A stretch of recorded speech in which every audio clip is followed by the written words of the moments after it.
varbūt jāsāk, kā mēs teikt, ar ko tas sākt, ar to labo vai ar to, varbūt ne sevišķi labo. Nu, es domāju, jāsāk ar laika apstākļiem. Laika apstākļi mums nebija sevišķi labvēlīgi. Tādā nozīmē, kad vējš pirmajā dienā bija pretvējš, kaut arī neliels, bet pietiekoši liels, lai kavētu. Un bija grūti iekļauties grafikā. Un otrajā dienā kaut arī ceļa vējš, bet atkal viņš bija ļoti, ļoti vājš. Un virzība diezgan bija vāja uz priekšu. Nu, varētu teikt, ja mēs runāsim par airiem, kur mums sagādāja problēmas, tad arī tempu zaudējam tādēļ, ka kaimiņu bāleliņu ražotie duļi neizturēja un salūza viens dullis, salūza pēc laika otrs dullis. Līdz ar to zēni draudzīgi četratā nevarēja airēt. Jāairē divatā un uz maiņām. Nu, tas būtu par to, teiksim,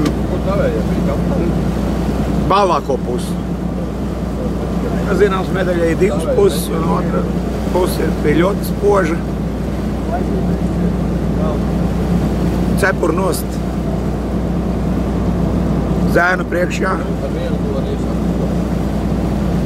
Es teiktu tā, ka viņi brauc ar draugu plostu, un tagad viņi ir īsti plostnieki. Es nedomāju tos plostnieks, kas kož, žargonā runājot, bet tos vecos plostnieks, kas Daugavu devās lejā ar vērtīgajiem koku materiālu plostiem. Šie zēni noteikti varētu viņiem turēt līdzi, un varbūt tas būtu nepārspējami šādā ārvodā. Pavilksim svītru, tādu diezgan nevis treknu, bet raustītu. Neteiksim, ka mēs esam visu izdarījuši, jo noteikti mēs varam izdarīt vēl labāk. Kāpēc es saku mēs? Tāpēc, ka es laikam arī līdzjūtējs ar savu dalību dod kaut kādu iespaidu. Un man šķiet, ka es tā domāju, ka viņi varbūt atkārtos šādu vai līdzīgu ceļojumu. Un viņiem būs ar ko palielīties. Bet arī šodien viss ir super. Viņi devuši daudz, paši gūši daudz emocijas.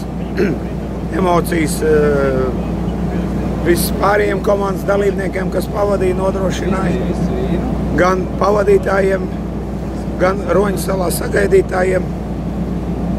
Un paldies viņiem par veikumu.